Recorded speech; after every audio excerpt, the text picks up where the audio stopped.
Welcome to the Commentary Magazine Daily Podcast. Today is Wednesday, August 13th, 2025. I am John Podhoretz, the editor of Commentary Magazine. And joining me today, as ever, executive editor Abe Greenwald. Hi, Abe. Hi, John. Senior editor Seth Mandel. Hi, Seth. Hi, John. And Washington commentary columnist Matthew Continetti. Hi, Matt. Hi, John.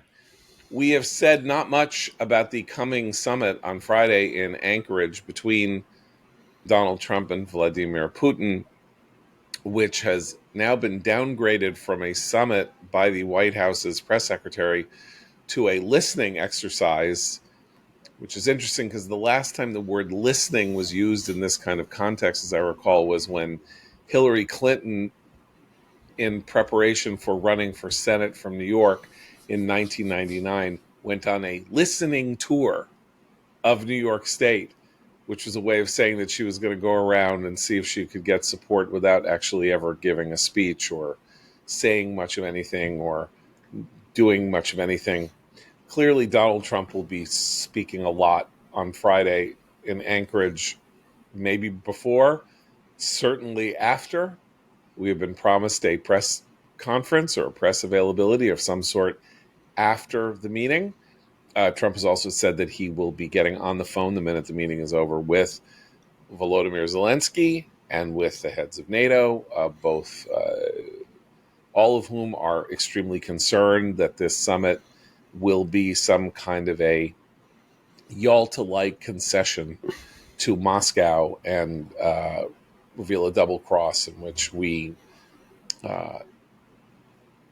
unilaterally hand over parts of the territory of Ukraine to Putin. The one indication we have that might or might not happen was a genuinely bonkers statement by our ambassador to NATO, Matthew Whitaker, we mentioned earlier in the week, where he said that people are only going to get territory that they won fair and square. I can't quite remember the phrasing, but that they earned. They earned through blood, sweat, toil, and tears, which is a repugnant thing to say about an offensive action against a sovereign country for no other reason than its takeover. And Whitaker should not only be fired, remanded back to Washington, but he should be forced to work in a Ukrainian restaurant in Queens for a couple of years for his sins. But he won't be.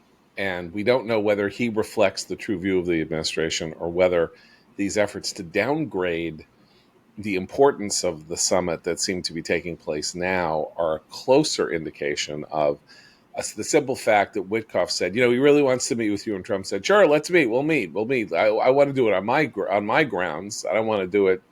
We're doing it on American soil at an American military base, which is generally not the way a summit works, right? You go to neutral territory, a third place, and you also have lots of prep with lots of different officials at lots of different levels. Yeah, it's not like most summits that we've had in American history in the summitry period. Came together pretty quickly. Remember, Witkoff visited Moscow after visiting Israel and the Gaza Strip last week, had one of his 3-hour-long meetings with Vladimir Putin, and then after that meeting, Trump announced that there would be a summit between Trump and Putin to discuss a possible deal. And so this has come around very quickly. We weren't even sure of the exact location in Alaska until the White House sent a travel advisory Monday evening. Some of us were hoping they might choose one of Alaska's more exotic locations like Nome or Fairbanks, kind of out of the way. But Juneau, by the way, is being threatened right now, the capital of Alaska, by a melting glacier.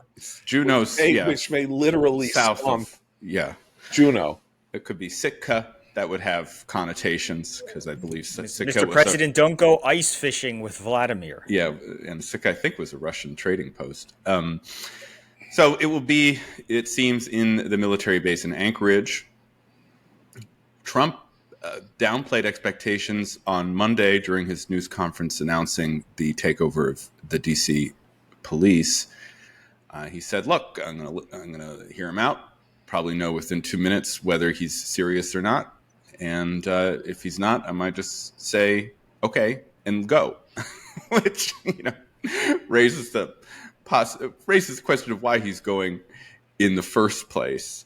I think the fear that Trump is somehow going to agree to a Russian demand that Ukraine vacate territory in the Donbass, in the eastern parts of Ukraine, that Russia has not occupied, is fairly overblown. That seems to be what Putin's demand is, to take over Donetsk province, which he has not conquered, as part of any ceasefire agreement.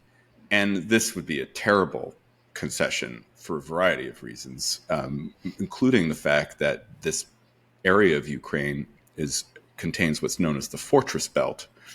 And one reason Putin has not been able to conquer it is because of the hardened defenses there. So if somehow the Americans and the Europeans were to force Ukraine to give it up, then that would ease Putin's potential path direct to Kyiv once he decided to resume the war. I think most of the messaging we're hearing from the White House recognizes that this probably won't amount to much, this meeting on Friday. And the real fear, I think, from the Europeans and the Ukrainians is that Putin won't convince Trump to agree to a deal, but he will convince Trump that it's actually Zelensky who's the obstacle to peace. And if that happens, then we'll be right back where we were during January and February at the Oval Office meeting, which helped no one. The other source of worry among people who support the Ukrainian cause were comments by J.D. Vance earlier in the week, where once again he said something like, American taxpayers should know that we're done, not a cent more is going to this fight, which is not true, as it turns out, from what we heard yesterday. The administration continues to say that despite whatever happens at the summit, that we will continue to sell arms or do some version of selling arms to the Europeans for transshipment to Ukraine. So this is another reason for skepticism about the pro-Putin, pro-Russia line. But that's not taxpayer dollars. Right? Well, the deal is conforms to what J.D. Vance is saying, right? What I mean is, what Vance was trying to intimate was the United States is no longer going to intervene in this conflict. Okay, so let's say he said taxpayer dollars. Yeah, I don't think that's what he was saying. I think what he was saying is we're no longer directly arming Ukraine as we've been doing. And one, that might not be true either, because in the defense authorization package that's made its way through the Congress, there is more money for Ukraine. Right. But as far as the administration is concerned, what they think has happened is that Trump made the deal with the NATO countries that they would purchase the weapons and give them to Ukraine. Thus, we would no longer be directly supplying Ukraine, but we'd also be making money on the transactions. Right. Okay. I mean, we're talking here about sort of music and lyrics. So the Vance's lyrics conform with what you're saying. Vance's music was, we're getting out. So don't worry, we're getting out. We're getting out, don't worry. That was what he was trying to convey on Monday. You look skeptical. I just don't think that's what he was trying to. We're not getting out. We were never in. We've been supplying them. We've been supplying them, and now he wants us. I mean, this is an interesting argument that we're having here. Vance would like us not to support the Zelensky regime. I think he's made that eminently clear, that he would like us to stand down from the American support for Ukraine's sovereignty against this depredation from Russia. And he is therefore, so that was what he was trying to convey earlier this week I may have been unjust in saying that he said there's no taxpayer dollars, whatever, because I don't have the transcript in front of me. But my clear sense of what he was doing was the restrainers are back in power. We're Oh, getting our. I just disagree. Okay. I think he's just saying this is what the administration policy is, to somehow get a negotiated settlement to the Ukraine-Russia war.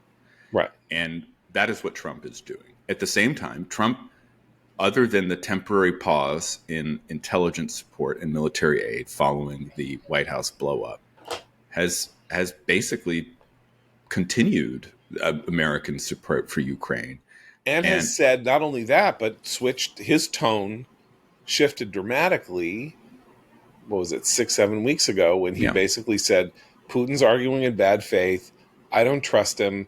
Right. He's full of it. Now and he also said, I'll know in 1 minute when we sit down at the table whether he's serious about peace, which is an interesting way to talk about a meeting that's going to take place over 3 hours. It's like, I'll know in the first minute, and then, basically whatever happens, happens. It might not be 3 hours. No, it might not. I mean, it could. With Trump, you never know any of these things. I will say that this morning before we the two of them like to talk. You got to admit that the two of them love to jabber, not to talk to each other. They like to deliver long monologues at other people. And it's not clear how many people are going to be in the room. There's going to be some moment at which everybody leaves the room, and it'll just be the two of them and their interpreters, and nobody will be taking notes, which also happened, I guess, in Helsinki in 2017 or 2018. I can't remember when that was 2018. 2018 when that meeting was. Okay, so we literally have no idea. I feel like there's a more basic question here, which is, so what? Like, so let's say they get together and they decide that they're going to do some sort of land swap or whatever. It's Ukrainian territory. The Ukrainians aren't going to say, well, Trump said we should give this to Putin, right? I mean, Abe, you were there, right, among them, among the soldiers and the civilians, and you sort of gauge the attitude there. Let's say that this summit happens and they decide Ukraine should give certain territory to Russia. What practical effect could that possibly have? Well, first of all, I was there over a year ago, and my sense is that the attitude generally has shifted quite a bit. Not in the sense that they still want to repel Russia from everywhere they can, but I think the sort of all or nothing demand, which I think is righteous and moral and correct on their part, I think is softening just due to attrition. But from every indication I've seen, I don't think Zelensky is interested in trading much Ukrainian territory for any promise that comes out of the Kremlin. I mean, that's the thing. You can't, as he said long ago, you cannot trust anything that Putin says. And my fear here is that Putin will say he's ready for some sort of land swap, whether he means it or not, and it will set up Ukraine as the stumbling block, as the bad guy once again in the administration's mind. I think that is a real fear. I just don't know where Trump is at in terms of what he sees as acceptable in terms of conditions to end this war. I don't know if he's comfortable with some significant percentage of Ukraine being handed over to Russia for the sake of peace. We don't know. We can't know, and that's part of the interesting aspect of the hurried meeting between the two of them. Two consequences of such a meeting. Number one is that nobody really has time to draw up scenarios or plans or maps or anything like that of any significance, which is what you might expect from a peace negotiation involving the possible conclusion of a war. Like what will it look like when the war is over? if you're giving people 10 days with very complicated things going on, even as we speak, like little Russian commando units, punching through into parts of Ukrainian territory that they had abandoned, which happened over the last week, to establish some kind of a beachhead to say, oh, look, we're holding, X area. So that has to be considered in light of all of these kinds of conversations. So in that sense, it can't really be a serious negotiation because there's nothing substantive in the details that either of these guys is going to negotiate. Secondarily, though, what that means is that Trump may mean what he says, which is like, yeah, I'll sit down with them. I want to sit down with them and hear what comes out of his mouth when he's face to face with me, as opposed to with Witkoff or talking, trash in the press or whatever. Let's see what he says. And if I don't like what he says, I'm going to walk away from the table and maybe I'll throw $1 billion at Ukraine. How do I know? I don't know what he's going to do for me. And I really think that's what's going on here. Yeah. And nothing more. I also think Trump hasn't had a great power meeting since taking office in his second term. He's been wanting to meet with Xi Jinping, but something's going on there that Xi Jinping is stalling him or something, as they're negotiating trade and other items such as TikTok. And Trump is, I think, kind of eager to show that he can be with the strong men, just like last time. He can swagger in there and invite Xi Jinping to Mar-a-Lago, or he can have Putin in Helsinki and beat up on the media and the deep state with Putin smirking nearby. So here's an opportunity that Putin, it seems, raised in his meeting with Witkoff, and Trump is like, well, why not? It's also, it's the location is unusual. We mentioned that typically for these types of summits, it's a neutral place. And that was the case when Trump had his two summits with Kim Jong-un in his first term. They were in third-party countries, third nations. In this case, Putin is coming to the United States, which is a sign of deference in foreign affairs. It's not Trump traveling to Moscow.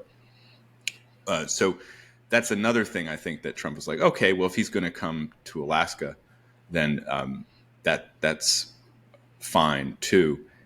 I'm leery of this because meeting Putin at all is a reward. No U.S. president has met with him in person since the the direct invasion of Ukraine in 2022. Trump hasn't met with him since the Helsinki disaster in 2018. So one reason we're just so wary of what's going to happen is he's agreed to meet with him, and you never know what's going to come out. Another thing we don't know is, will Putin be there for a joint press conference with Trump at the end of the meeting? Now, Trump obviously is going to talk to people, but is he going to be there with Putin like he was in Helsinki? I think Putin would love that because it would that was widely seen as a disaster. It would give him an opportunity to just propagandize, and Trump's nature means that he would probably end up saying, well, Putin raises some good points, next to him. That wouldn't help. That would fray the alliance. But we just don't know. What's also weird is that because of the location, the timing of the meeting, so Alaska is like 5 hours behind the East Coast of the United States. So if they get there and they start in Friday morning Alaska time, it's already going to be the afternoon here in the nation's political and media capitals. And when they're done, Trump could be holding a conference. It's the ultimate Friday night news dump. I know. That's why we should have very little expectations. My only desire for this meeting is that Trump knows to walk away if Putin is selling him a line of baloney. And I think Trump can do that, and I hope he does do that. He has indicated recently that he has come around to that side of Putin much more so than in his first term. So there's reason to hope, because he has said things like that in the past, 6 months or so, that Putin's not serious and he's jerking everybody around and, whatever. So there's a reason to hope. But as Matt says, Trump, MTV Unplugged, live in front of a microphone, that the stream of consciousness that comes out could have all sorts of and spray if someone all in the press corps says something he doesn't like. By the way, this is why I really want First Lady Melania Trump to accompany the president, not necessarily to the meeting, but just have her on Air Force One, because she has been a lodestar of good sense over the past 6 months. She's the one who, in the evenings, apparently tells President Trump, Putin and you get along so on the phone, but then you hang up and he starts killing Ukrainian children. And Trump has quoted these conversations several times, and I think they do have an influence on his thinking. So if she's just there on the plane, in the base, she can meet with the troops or something. As long as she's there, I'd be reassured that we won't have a total disaster coming out of this meeting. Yeah, my fear is just that he doesn't have hardened opinions on people. They are informed by where they're at in terms of negotiation at any given moment, and he meant it when he turned on Putin, because he had seen that Putin was obstinate and that this was pointless. If he's given some reason to his thinking to believe that Putin is now amenable to some sort of deal, Trump could do a 180, and that I do fear. The oddity is that Zelensky has agreed to the Trump administration proposal of a 30-day ceasefire. He agreed to that in the spring after the Oval Office blowout. So that should be the starting line. And if Putin comes in and says, no, I'm not going to agree to the 30-day ceasefire, what I'll do is I'll give you a ceasefire in the air. Or I even read today a partial ceasefire in the air. I don't even know what that means. Well, Trump could say, okay, well, this is what Putin wants. Will Europe and Zelensky agree? And there it's unclear whether they should. And does that mean that Trump will be angry at Zelensky? Maybe. I also thought it was interesting at the press conference on Monday where Trump said, it's not for me to make the deal. It's for Zelensky and Europe to make the deal with Putin. I'm out of this. We're going to sell them weapons. They can give it. What Trump wants to be is and I'm more and more convinced of this. Trump wants to be Theodore Roosevelt.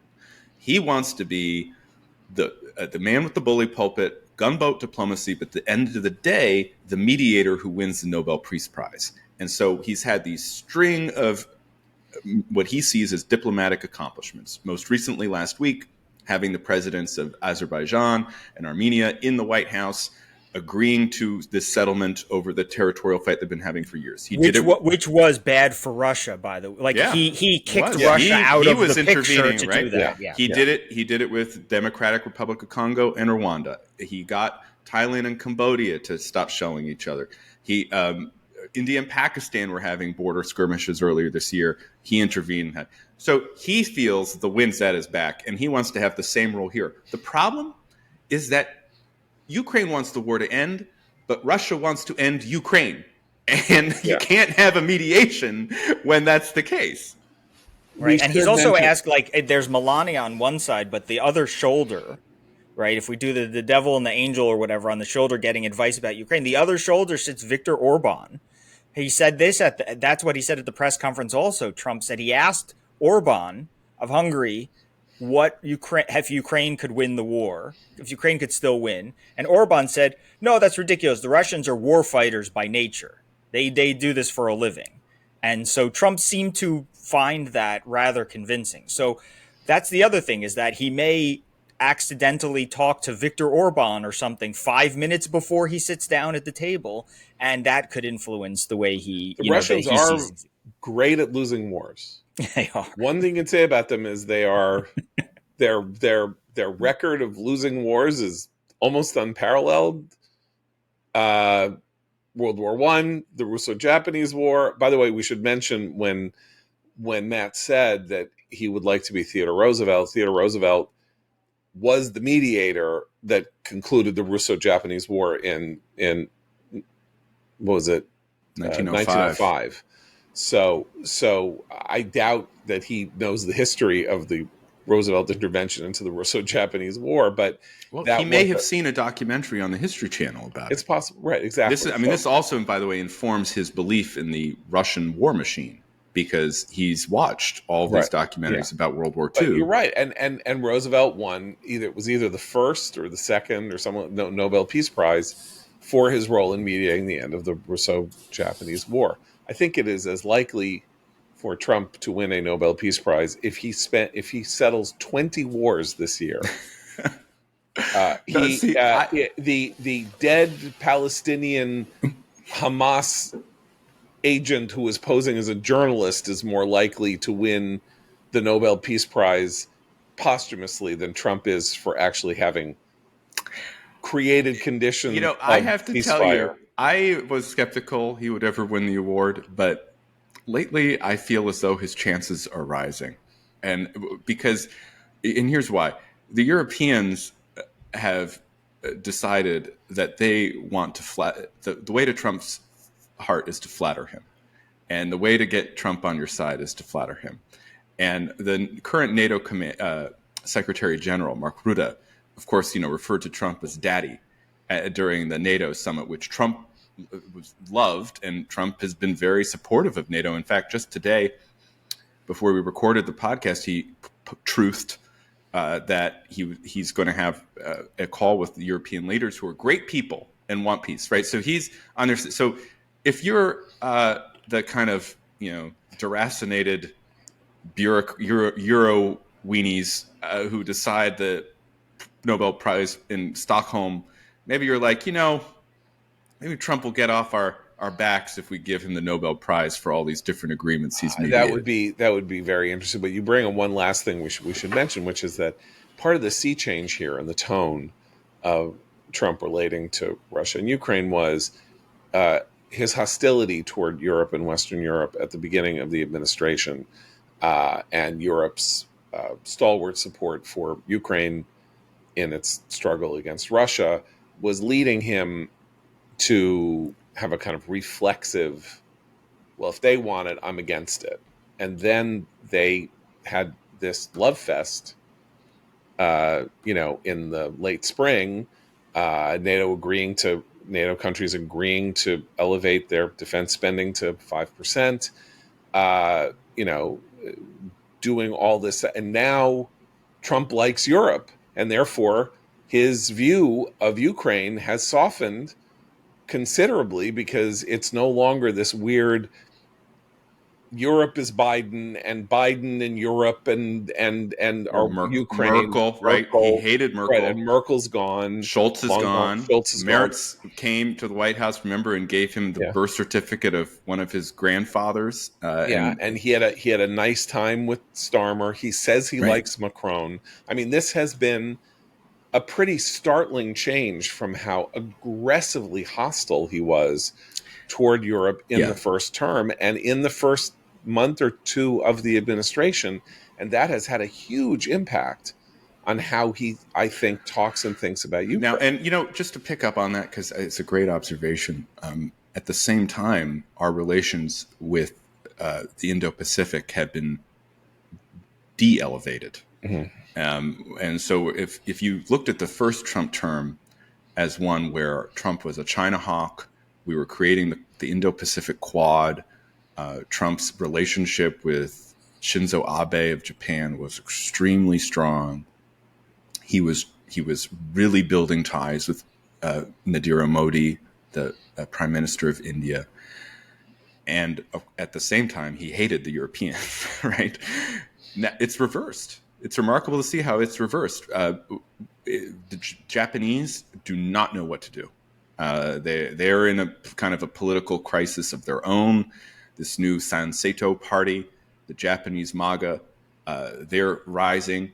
The Korean president, who of course is the left-winger who took over after the right-winger president who tried to have a coup, was impeached and removed from office. He's supposed to visit the White House later this month. And now both Japan and Korea have made deals with the United States, but you can tell that Trump's just not. He's not as excited about the East Asian allies. Taiwan And right? India. I'll get to India. But with Taiwan, we were strongly pro-Taiwan. And remember when Trump took the call from the Taiwanese president even before he assumed office in 2016? We just got word last week that Trump administration denied the current Taiwanese president a travel visa into the United States. And then India, where Trump and Modi have been holding hands in the past, but now we are slapping a 50% tariff on India because of their purchases on Russian oil.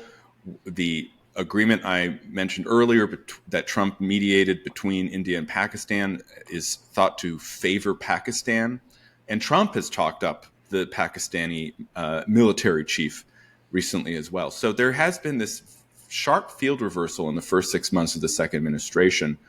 Europe, oddly, up in his personal relations, which matter the most to him, and Asia down.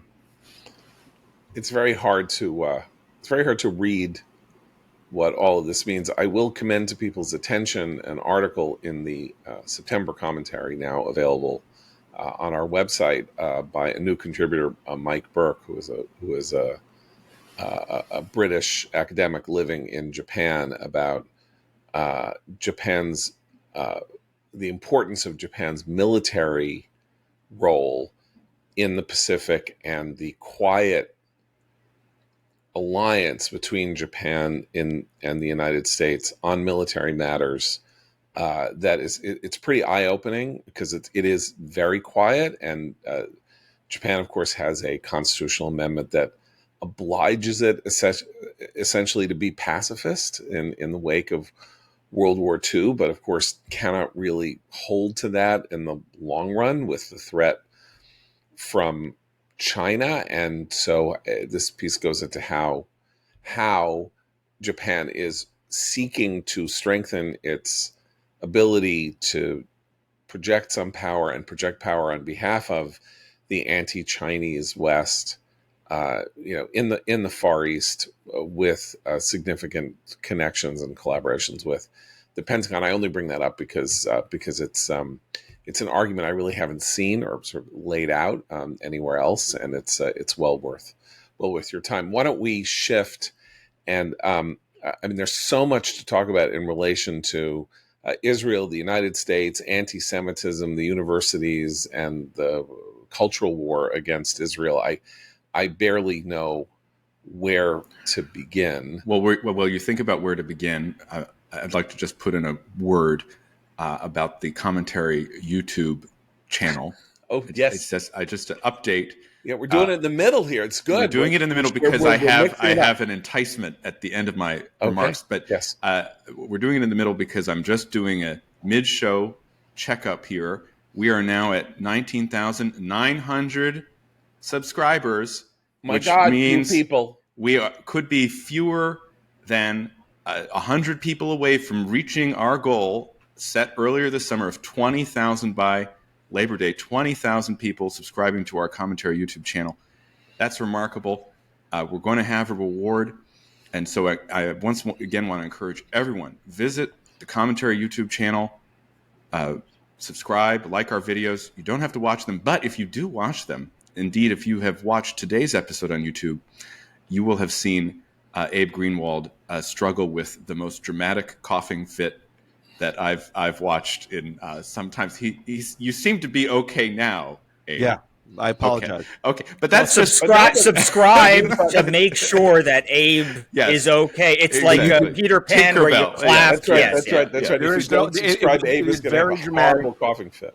It's very dramatic. There's no guarantee that the shot, the angle, will be on me as I'm. Well, that is true because joking, we have a highly produced YouTube product, but highly produced by AI. Yes, but I for one, and by our colleague Stephanie Roberts.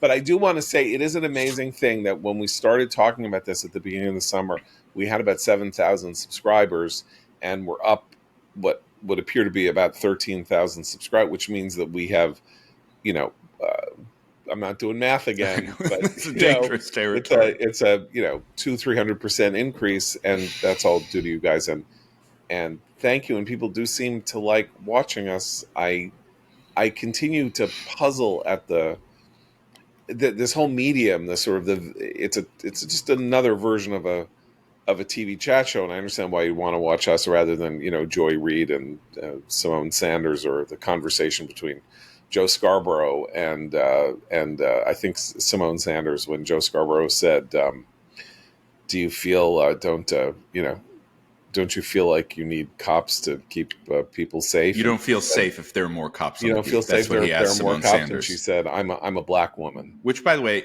is so divorced from reality, because as we just mentioned on the show yesterday, the people who feel that crime is a very, very serious problem in DC more than anyone are black women. And I think it just shows you the difference between the black left, which is up and down MSNBC, and the actual opinions of black Americans, which are diametrically opposite than what you often hear on the broadcast.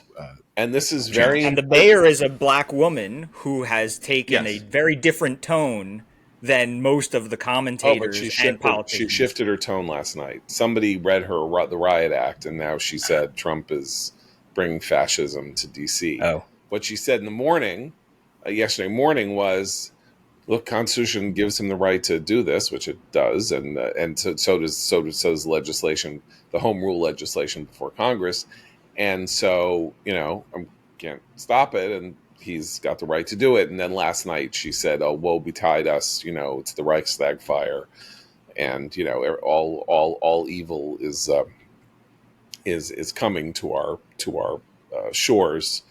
Meanwhile, 2 people were shot in broad daylight in the middle of relatively nice neighborhoods in D.C. yesterday afternoon. One in Logan Circle and one somewhere else. So it's like, congratulations on your. Maybe if they'd gotten there 2 days earlier, 2 people would be alive who are now dead.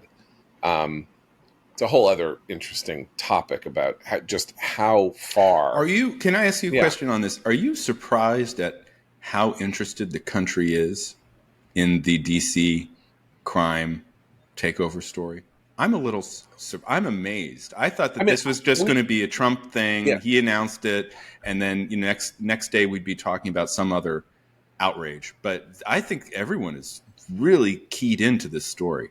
You and I had this exchange over text over the weekend where I said to you, why is he bothered? There's so much else is on his plate. Like, why is he bothering with this? And then you said what I think is actually right, which is that it was this horrifying attack on the 22-year-old administration official. Younger. He's 17 years old. Was he 17? He's this sort of genius kid. Yeah, he's really young. Came to be known as Big Balls. Big Balls. That's who he is. Horribly mauled and beaten up in DuPont Circle last week. And I think that people, we keep getting these things where it's like, Americans seem to think that crime is really bad, but actually the numbers say otherwise, right?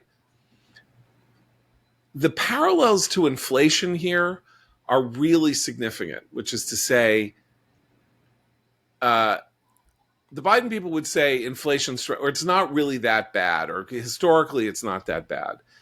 And we would say on this pod constantly, it doesn't matter what you say macroeconomically. The question is, what does a person feel when they're on the supermarket checkout line? And if they feel like they're spending 25% more than they spent last year, it doesn't matter if you tell them that shipments, that the ports are open or that containerized shipping is back to pre-COVID levels. What matters is their, as we say, lived experience. And I think why you hit something very important is Americans clearly don't feel very safe.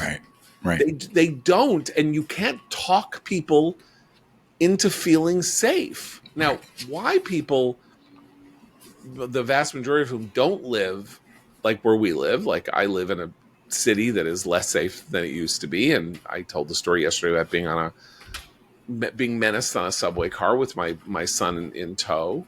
But most people aren't in subway cars in the United States, and they're not in cities in the United States, and all of that. But I think this is an indicator. This is some kind of a weird referendum on how people are feeling about public safety and public order. And I think even in a small town, a suburb, wherever you are, there's some homeless guy wandering around in your like village green, lying in the gazebo, sleeping in the gazebo at night, that the police have decided it's worse to, either there's a constitutional reason or state constitution says you can or whatever, to collect them and bring them in like Otis the drunk from the Andy Griffith Show, and bring them in to sleep it off in the, in a cell, safely. But I see that I've spent a lot of time all over the Northeast in the last 3 years in every state, and you see it in small towns in New Hampshire. A strung out guy on fentanyl who's sleeping on the ground in a park in Keene, New Hampshire. Like, it's Who is not this person? Yeah. So that could be anywhere. Right. And one such person has an outsized impact, because if you're a parent, you're taking your kid to a playground and you have to walk by somebody who is strung out lying on a bench, and you have to explain it or not explain it. You're like, what? Why is this happening? So I think that's why the 80% is interested in this story and backs what Trump is doing. But then the reason you have wall-to-wall coverage is the 20% are also keyed into the story because they think Trump the fascist is asserting his control. So it's an unusual story in that it gives everyone a reason to pay attention. And I think that the majority see this and say, you know what? If Trump can do something about it, that would be great. I happen to think that he won't be able to do much about it, but why not? But in either case, it puts a spotlight on the issue of just runaway crime as experienced in the cities. Right. And it's going to put pressure on people like Mamdani, and other Democrats who run cities, who throw up the stats at you and tell you that there's nothing to fear. So Trump says that crime is out of control, and it isn't really, in macro terms. Sure. Conventional social order in the United States is out of control. Right. And this is a stand-in Yes. for 10,000 other things, including that feeling you get, again, if you're a parent, you're taking your kid into a public school, particularly if you have any kind of political consciousness, drop them off, they go in, the doors close, and you have no idea what is being preached to them for 8 hours until they get home. And whether or not your values are being undermined, your religious faith is being undermined, all of that. And that weirdly connects to this, because it is this sense that the public officials in the country who run the education system, run the healthcare system, run our governments and all of that, are not acting with our best interests at heart, but their own, or they're serving political masters who we don't even see or really entirely understand. In this respect, I'd like to shout out a really brilliant piece by Armin Rosen in Tablet, published yesterday, about New York City, trying to explain the Mamdani phenomenon in New York City. And Armin points out with acres of detail how what we think of as the teeming populace of New York City and where it is and where it stands is largely a misunderstanding, that people under 40 who live in New York, who actually may have relatively good incomes, are disproportionately not only creatures of elite educations and bad educations at the upper level, but a lot of them work in and around and adjacent to this world of nonprofit social action. If they're not doing it, their girlfriend is, or their boyfriend is, or something like that. And A member of their polycule is. And there are hundreds of thousands of people working in the nonprofit sector in New York City. Hundreds of thousands of them. And a lot of them are under 40, and most of them are left-wing, and 90% of them are Mamdani voters. And remember, he got 500,000 votes in a city of 9 million in the primary. So it's not like he represents an ocean wave of socialist, communist, anti-Semitic support. What he represents is who he is. People exactly like him, whose livelihoods, lives, and focus is on matters that are of no interest and no concern to most people. And he even points out, in relation to what I was talking about social order and kids and all that, that there are so many people in New York City who are single without kids, and because you can't afford to live in New York City as a married person with kids, just ask Seth, who happily had to leave because he couldn't take it anymore at the rent level and the safety level that he was at to live here. But that the streetscape has been altered profoundly. The proliferation of bike lanes, which there are now hundreds and hundreds of miles, that is transportation for solo individual people. Doesn't help you if you have to there are stroller lanes. It's not like you're spending all this money and you're making sure that every subway station has an elevator so someone with a stroller can get up and down into a subway station without having to bump a stroller down 26 or 30 steps. And people, when you mention stroller lane, people have to walk in the street in New York today.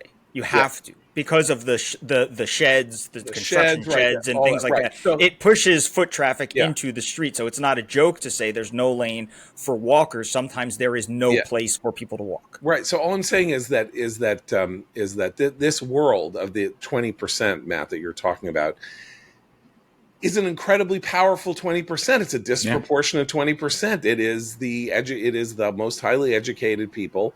They are the ones who work in public policy. They are the ones who write research papers, and they do this and they do that and they do the other thing. And they have uncommon power to set the news agenda. And this war between the life of common sense that says, I'm living in a suburb of Cincinnati and there shouldn't be 5 homeless guys in the park near my house, as against people who are saying what we really need to do is build subsidized housing by the tens of millions. So not only should this guy be allowed to live in your park, your tax dollars should then go to build him a home that he won't use. Exactly. Yeah. Right. So it is it's a much bigger thing that Trump, I think, with that lizard animal cunning intuition of his, has connected to. Since we were talking Mamdani, I have to give another example that I encountered this morning of what your father once called the perversity of brilliance. And that is a column by George F. Will in the Washington Post, headline, Why Mamdani's Socialism on the Hudson Would Be Useful for America. This is an elaboration of comments that George Will made on Real Time with Bill Maher last Friday, where he said he wants Mamdani to win because in a kind of very George Willian, clever paraphrase of Thomas Jefferson, every 20 years we need an experiment in socialism to show everyone why it doesn't work. Yes. Or as Clemenza says, there's got to be a war every 5 years, 10 years. You got to get the blood out. Yeah, right. Yeah. So I strongly object to this thesis because I think it's very easy for George Will to say, sure, let Mamdani win in New York, because, of course, George is a resident of a D.C. suburb. He won't have to live with it. But Mamdani is not just a kind of champagne socialist who's going to try to get the free buses and the rent freeze and tax the wealthier more, and probably fail in all three regards. He is an anti-Semite. He is a virulent anti-Zionist, and his mayoralty will amp up the anti-Semitism as he fails on the economic agenda. That's the classic playbook of, if you just look at Arab nationalism, right? The secularist Arab revolutionary leaders after decolonization tried to create these socialist utopias with pan-Arab identities. They all failed. And what was their response? Anti-Semitism. We're going to educate our people instead to blame the Jews for all of our failures. And so while it might make a good line on real time, I have to say I'm virulently opposed to the idea that having someone like Zoran Mamdani be the mayor is good in any respect. I also oppose it owing to something that John pointed out episodes back, which is that I'm not convinced that these lessons are ever properly learned anyway. It's not. I don't think the lesson that takes after you have a disastrous mayoralty or whatever else it is, because 10 big factors shift over time and suddenly you're back where you are. There's another reason to be interested in another person talking about something similarly socialistic. So, yeah. I mean, and also the fact that what would just him winning is bad on those issues, also because we could talk about the incentives, right? Which is, if the party sees, and the public and the activists and everybody sees, that you can run as an anti-Semite and be rewarded for it with great power and, elevated in your party and all that other stuff. You reward something, you get more of it. I mean, it's just basic human nature. The people looking on are looking to see, can you talk the way Zoran Mamdani talks about Jews and Israel and win New York? And if the answer is suddenly yes, that's a huge change in the public culture, in the civic culture of what New York represents to people. So just the victory, even, setting aside what might happen, the victory itself will increase anti-Semitism. Because of that. Look, this point is so self-evidently true that going back, as we have a couple of times, to 1990, the head of the Klan was nominated by the Republican Party to be the nominee for the governorship of Louisiana, with an understanding that a victory by such a person would not only be bad for the public image of the Republican Party, but would be a Pandora's box opening. The Republican Party and the person of the President of the United States, then a Republican, George H.W. Bush, urged voters in Louisiana, Republican voters in Louisiana, to vote Democrat because it was so dangerous. What would happen if David Duke became governor of Louisiana? The social consequences were unknowable, but none of them would be good. And we're now 35 years later, and I see no such effort. I do see that, like most poobahs in the Democratic Party do not want to be associated with Mamdani if they can help it.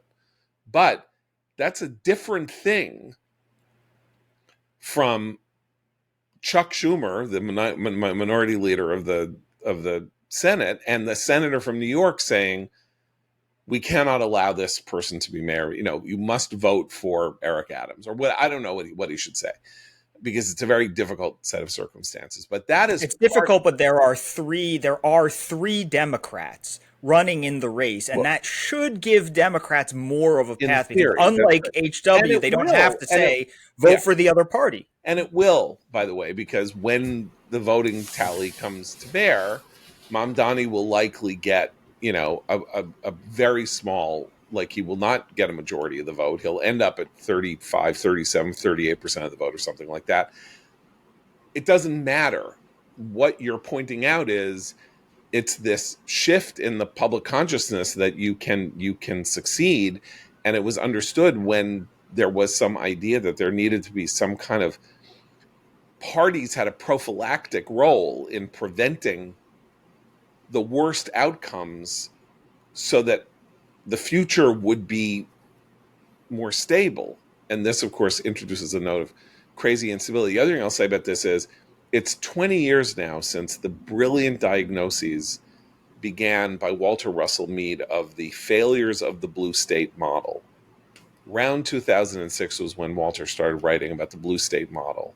And his point, quoting maybe the least true thing that has ever been said, but the conservatives always love to quote, which is Herbert Stein, the AEI economist, saying, when something will no longer work, it stops, which of course is so untrue that few things have ever been less true said. And Walter's point was the blue state model, which is sort of like top-down governmental control in areas of public order, public safety, and all of that, just simply wasn't working, and therefore it would fail organically over time, and that there would essentially be a kind of sane voter effect that would blow the blue state model out of existence. And that not only hasn't that happened, but the blue states have gotten bluer, or the blue state governance has gotten more radical, not less. And there have only been very few instances in which voters have punished the blue staters for the model that they have imposed on them, at which point, after a generation, you can say, well, maybe there are enough voters who actually don't think that it doesn't the paradox is that voters punish the blue state model by leaving. And right. yet, so the blue state elites they go to are very Florida. good at driving away the middle class right. of their states. But the paradox is that actually only strengthens blue control because of a barbell coalition where you have the affluent, educated liberals at the top, and then the people at the bottom who depend in many cases for redistribution on their livelihoods. Okay, so I promised that we would talk a little bit Israel, but we're hitting the 1 hour mark. So I'll bring up one thing and then we'll go. And it's out of politics. It involves the Toronto International Film Festival, the largest film festival in the world.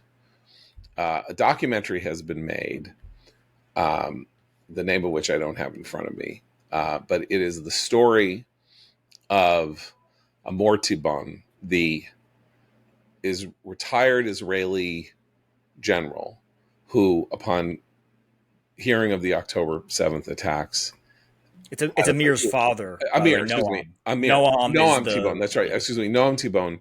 Upon hearing that Amir Tibon, who is, by the way, a very, very left-wing correspondent for Haaretz, living on The Road Between Us is the name of the Road Between Us, that got in his car with his wife and drove to save his son. And along the way, had to stop several times to pick up wounded Israeli soldiers, to kill terrorists who were like raping and killing people, left his wife to help take some people to the hospital as he was driving, arrives as his son and family are cowering in their house, like holding the door shut, and his 3-year-old granddaughter, hearing gunfire outside their house, said in Hebrew, Sababa, which meant Grandpa has arrived. It is one of the great stories of our time. The Tibon family is very left-wing itself, including the hero of the story. Very anti-Bibi, doesn't like the Israeli government. I believe is kind of part of the "we need to end the war now" faction. Documentary was made. The Toronto Film Festival has announced it will not show the documentary at the Toronto Film Festival in September on these grounds. The documentarians did not secure the rights to the Hamas GoPro footage of the slaughters and massacres of Jews, and therefore the Toronto Film Festival could be sued for copyright violation if it ran the documentary, which is a lie.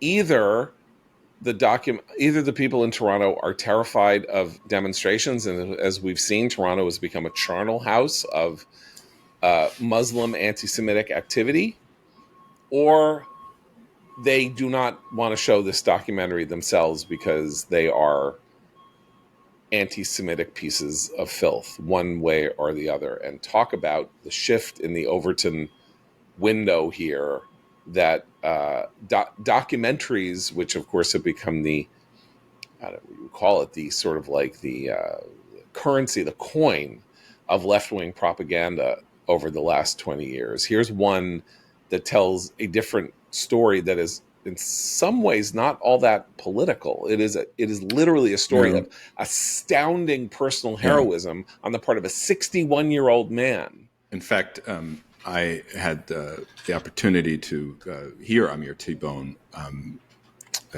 last year talk about this story, and maybe today's recommendation could be for his book, The Gates of Gaza, A Story of Betrayal, Survival, and Hope in Israel's Borderlands, which tells this gripping narrative. And he held my absolute attention for a good 70 minutes telling the story, and then people talked politics, and he lost me quickly.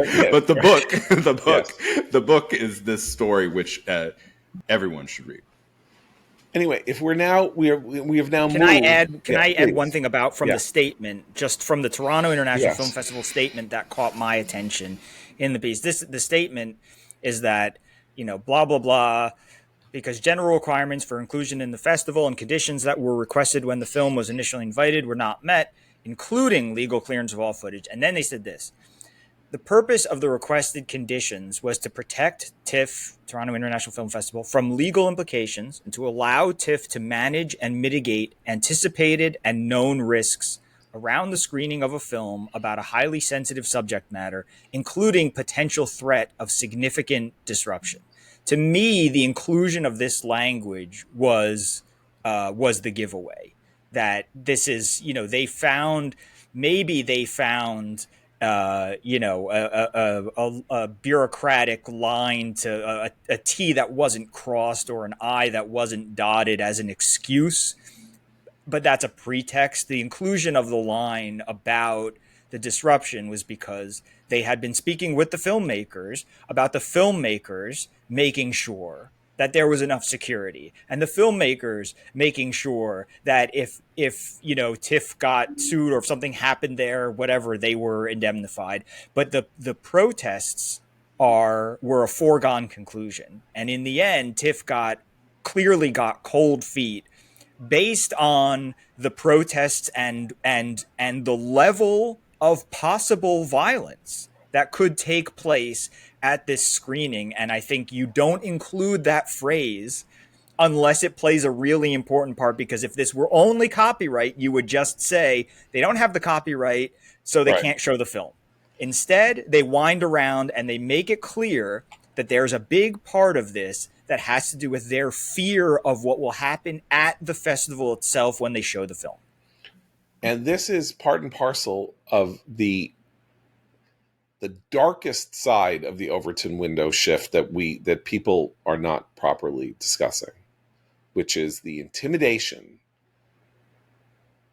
not yet in the United States, but in Canada, in Britain, in France, in Germany, in the Scandinavian countries, the physical intimidation of politicians, public safety officers, and others by Muslim mobs that are on anti-Semitic, anti-Jewish sprees, whom it has been decided are too dangerous to engage and turn back. Culturally, this takes the form of high and mighty statements about the need for safety and maybe problems with copyright. But we all know the truth. People in Toronto at the film festival are worried that people are going to get killed or injured by Muslim mobs whom they will not call out, will not say, the Royal Canadian Mounted Police should be in force to protect freedom of speech, because Mark Carney, the Prime Minister of Canada, doesn't believe in freedom of speech. Government of Canada right now is, trying to prosecute these guys who led the anti-vaccine, anti-mandate protests, the truck drivers. They're trying to throw them in jail for 8 years for the crime of attempting to protest a governmental policy 4 years ago. So they don't care, and nobody cares. And we are not talking enough about how the threat of physical violence is playing a significant role in these people getting what they want. And that, once again, as was the case on college campuses, Jews are being left to their own devices physically, and we get a story every day out of some major city. Yesterday was a 65-year-old guy in France. The day before it was somebody in Montreal. Others getting beaten up while they're holding their children by somebody who beats them up, says "Free Palestine," walks away. There's camera footage. Somehow, amazingly enough, the camera footage doesn't seem to have facial recognition software good enough for them to figure out who is doing it and arrest that person. And this is another vision of the future that is so terrifying in a Mamdani, New York, which is, what if we have a police department that is basically instructed that it is not to intervene, as was the case, by the way, in New York in 1991 after the Crown Heights riots. Don't go in. Let it burn out. It's fine. It's only Hasidim who are getting killed. Who cares? Basically said David Dinkins, and then led the way for the mayoralty of Rudy Giuliani. One of the few cases in which the red state model or the blue state model found itself so egregiously, outmanned and outgunned that it could not survive. But watch this space, because I'm sorry to end on this note of despair, because there's nothing to be done about this. By the way, the Toronto Film Festival, of course, did show last year's violently anti-Semitic documentary, No Other Land, about the evil of the settlers on the West Bank that then went on to win the Oscar. So that was no problem for TIFF to show No Other Land. Good on them. It would be really nice if some producer in Hollywood maybe pulled their film from TIFF and as a protest of this egregious act, but I won't hold my breath. Till tomorrow, for Abe, Seth, and Matt, I'm John Podhoretz. Keep the candle burning.